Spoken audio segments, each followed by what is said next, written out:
Hello and welcome to Asia Gaming Brief's face-to-face series. Today I'm going to be talking with DFNN CEO Calvin Lim. We're going to be talking about the progress of PIGOs in the Philippines since domestic online gaming was launched late last year.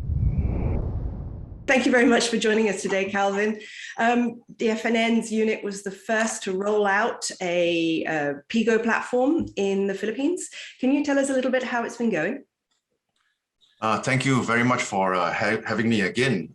Yes, so we, under DFNN, it's ISC who actually has the license and launched the platform. We launched about 9 months. The start has been quite slow, but it's a steady growth since then. So the whole reason why we decided to launch it because we were very much under pressure, and instead of going for perfection, we launched what is known as the MVP, or minimum viable product, and focus on brand building itself. Well, being the first to launch, of course, has its first movers advantage, but it comes with a lot of disadvantages as well. Over the 9 months, it has been very challenging, roller coaster ride with managing the lockdowns. The land-based e-casinos are affected as they are deemed non-essential, zero or limited revenue, and the expenses are running, right? So hence the whole in-play that was being introduced. We do find that there is a correlation between lockdowns and in-place performance. However, I suppose this is very consistent with similar kinds of industry as us. But yeah, having said that, we gain much valuable data and experiences in understanding the market itself. So moving forward, there are many things that we need to do. We don't expect it to be a walk in the park. And of course, we're very well aware of what is to be expected and what needs to be done.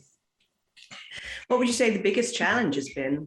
I guess one of the challenges that the relationship, or because for us, we are a service provider, right? So the unique difference is that we're a service provider and we provide the platform and service to the operator. The operator is I'm referring to, it's the e-casino owners themselves. The operator then does its own player acquisition, marketing campaigns, and so forth. So how does that, as an additional, I would say additional layer, but a relationship between the operator and us as the service provider is the key. I guess the other difference is that comparing to an online gaming operations and land-based operations, although it's in the same industry, gaming itself requires two different sets of competency or skill set. And to obtain that kind of competency at the same time, navigating through the online fast-paced landscape, on top of that, to manage the pandemic is not that straightforward. So to answer that question, yeah, I guess it's basically trying to adapt, accommodate, fighting fire through every step that we go with the moving deadlines, not deadlines, but more towards the pandemic situation. Handling all of that is quite a handful. I can imagine, yeah. And has growth been as strong as you would have expected? When we first launched, there were additional restrictions. For example, it's only meant for VIP customers. And immediately we knew that it's going to be very difficult and tough, right? So we readjusted our forecast accordingly. Of course, as I mentioned earlier, we launched, it was not perfect. We fixed it along the way. We built the brand. We communicate, we coordinate with the regulator, with the operators, with the market, continuous discussion, dialogue. And the regulation kind of opened up to not only VIP members, but of course to the registered members, and things got better. So personally, whether it's to personal expectation, I would say borderline yes, given the circumstances, because again, we are in a very unique time. So balancing the pandemic and as well as operational profitability, I'm sure everyone can attest to this. Yeah, I'm sure they can. So this opening up to the mass market in the Philippines, this was a very important step for you, was it? Yeah, well, I guess to add one more point is to the mass market, but with very strict KYC, right? For the, let's say, land-based casinos, as long as you got a valid ID to show that you're 21 and above, then you can walk in and start playing anything. But for us, there is additional steps that for you to enjoy or to play the games, you need to have valid IDs. Facial recognition, and as well as going through databases, both our own database and the regulators' database, to ensure that you are allowed and the right sort of person to play. So, well, the previous regulation, as I mentioned earlier, is for VIP customers. It was a very good attempt. But however, we all know it's not going to be effective in terms of reaching everyone's objective, combating illegal gaming, generating more revenues for the regulator and so forth. So to answer that question, whether it's important, yes, it is very important. After all, our product is not meant for the VIP high rollers. If you're a high roller, you tend to gravitate towards the integrated resorts. And what kind of products are you offering online on your platform? As of now, it's mostly RNG, random number generator games, which is certified by an independent laboratory for fair play, and the integrity of the platform as well. But we're looking into offering more as soon as again PIGO approves.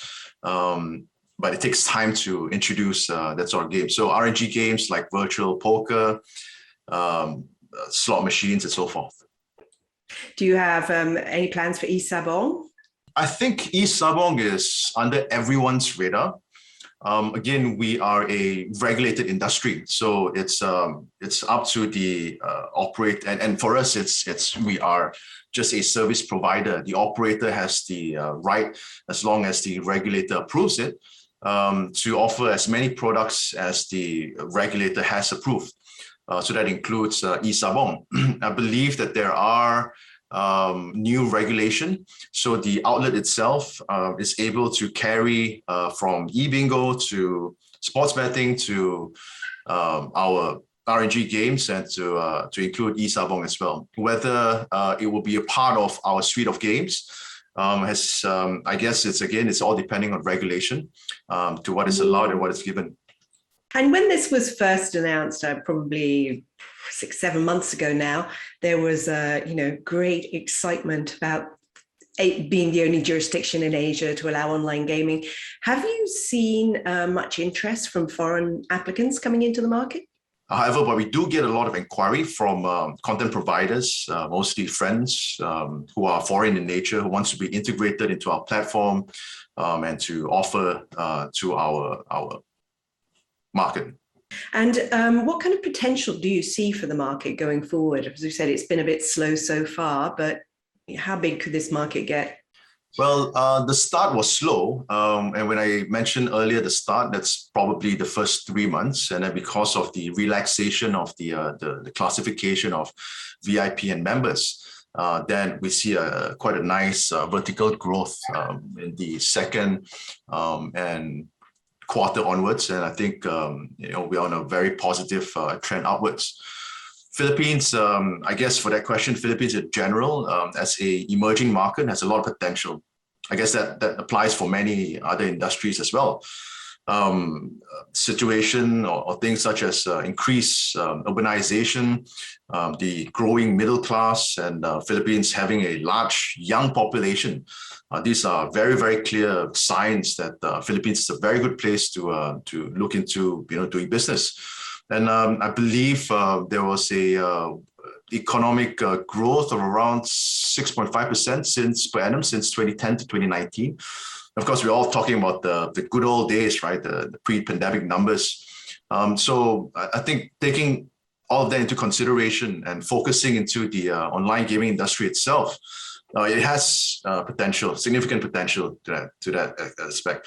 I think it's also important to highlight that this potential does bring all kinds of benefits, not only profitability, but to the economy through taxation, employment, stability through regulation, which is, of course, by law, very important, consumer protection, income through employment, just to name a few. Thank you for joining us today. Please tune in every Friday for our interviews with thought leaders in Asia's gambling industry.